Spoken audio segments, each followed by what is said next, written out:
सेनार बढ़िला शक्ति पश्चिमबंग में 3टी नुआ सामरिक युद्धपोतर शुभारंभ होइछि। आउ देश को ये 3 नुआ युद्धपोत समर्पित करिसेंति प्रधानमंत्री नरेंद्र मोदी। मेरी आत्मनिर्भरता पर है। भारत निर्माता बनना चाहता है और जिस दिन निर्माता होगे ना, उस दिन हम निर्णायक भी होंगे। और इस दिशा में तेजी से आगे बढ़ रहा है। बीते वर्षों में 40 से अधिक मेड इन इंडिया युद्धपोत और पनडुब्बियां नौसेना में शामिल हुई है। यानी लगभग हर कुछ सप्ताह में भारतीय नौसेना को एक नई शक्ति मिली है। वर्तमान में भी 45 बड़े नौसैनिक प्लेटफॉर्म निर्माणाधीन है। यह केवल संख्या नहीं है, यह भारत की औद्योगिक क्षमता का प्रमाण है। यह भारत के भविष्य का संकेत है। साथियों, आने वाले वर्षों में भारत का मैरीटाइम सेक्टर लाखों नए रोजगार तैयार करने की क्षमता रखता है। यही कारण है कि हम मैरीटाइम सेक्टर को केवल एक सेक्टर, आइसोलेटेड सेक्टर नहीं मानते।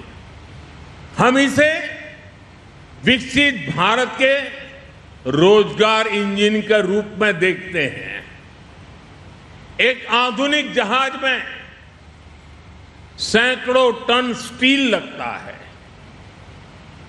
इलेक्ट्रॉनिक्स लगते हैं, मशीनरी लगती है, हजारों पुर्जे लगते हैं और इन सब के पीछे हजारों कंपनियां काम करती है। यानी हजारों युवाओं को रोजगार भी मिलता है। आज जिन 3 जहाजों की कमीशनिंग हुई है, उनके निर्माण में 200 से अधिक एमएसएमईज ने योगदान दिया है। हम कल्पना कर सकते हैं कि कितनी बड़ी संख्या में इन 200 एमएसएमईज में, इन लघु उद्योगों में रोजगार पैदा हुआ होगा। साथियों, अब समय आ गया है कि भारत समुद्री शक्ति के अगले चरण में प्रवेश करे। इसलिए भारत ने शिप बिल्डिंग के क्षेत्र के लिए एक नई दृष्टि के साथ आगे बढ़ना शुरू किया है। हाल के वर्षों में अनेक पॉलिसी रिफॉर्म्स किए गए हैं। घरेलू निर्माण क्षमता बढ़ाने के लिए विशेष कदम उठाए गए हैं और ship building, ship repair, ship recycling तथा एमआरओ को एक बड़े राष्ट्रीय मिशन के रूप में देखा जा रहा है। साथियों, शिपिंग सेक्टर के लिए 70,000 करोड़ रुपए का जो प्रोत्साहन पैकेज घोषित किया गया है, वह केवल एक आर्थिक निर्णय नहीं है, वह भारत के समुद्री भविष्य में निवेश है। वह भारत के औद्योगिक विस्तार में निवेश है। साथियों, भारत आज अपने पूरे मैरीटाइम इकोसिस्टम को सशक्त बना रहा है।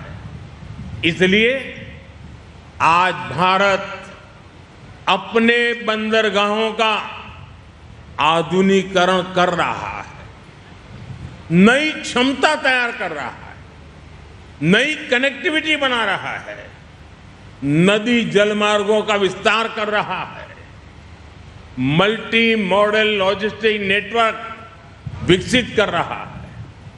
सागरमाला जैसे अभियान इसी व्यापक सोच का हिस्सा है। इससे व्यापार की लागत कम हो रही है, उद्योगों को नई गति मिल रही है और तटीय क्षेत्रों में नए अवसर बन रहे हैं।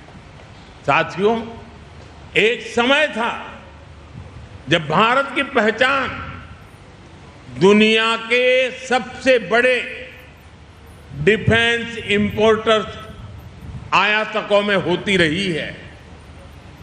इस निर्भरता के कारण हमारे सामने रणनीतिक और सुरक्षा दोनों तरह की चुनौतियां भी हैं। 2014 में सरकार बनने के बाद हमने स्थिति को बदलने का संकल्प लिया। इसके लिए नीतियों के स्तर पर बड़े रिफॉर्म किए गए। रक्षा क्षेत्र में आत्मनिर्भरता को प्राथमिकता दी गई।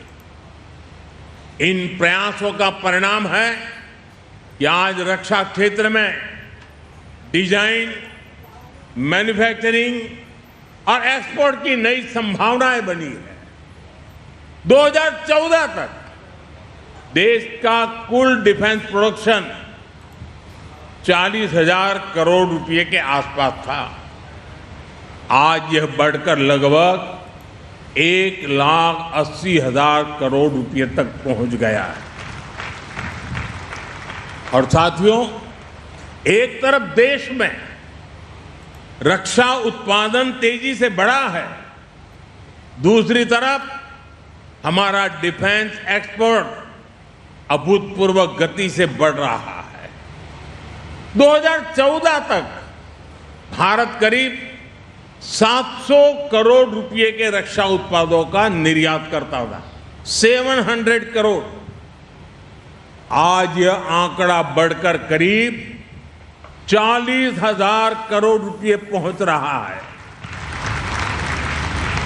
भारत में बने रक्षा उपकरण अब दुनिया के 80 से अधिक देशों तक पहुंच रहे हैं।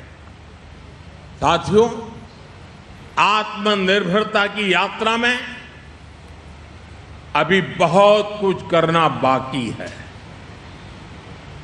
मेरे हिसाब से तो बर्तमान समय हो गोटे छोटिया ब्रेक पर देखा। J&T James Jewelry, lowest gold making charges in Odisha and purity guarantee. सारा राज्य को वर्षा ने अलर्ट जारी। कालबैशाखी ने 8 जिला को ऑरेंज, 22 जिला को येलो वार्निंग। 24 घंटे मयूरभंज, बालेश्वर में प्रबल वर्षा संभावना। आसंता 25 रु 27 मध्य बंगोपसागर में सृष्टि हो पारे लघुचाप। कमिंग अप प्रायोजक J&T James Jewelry, lowest gold making charges in Odisha and purity guarantee.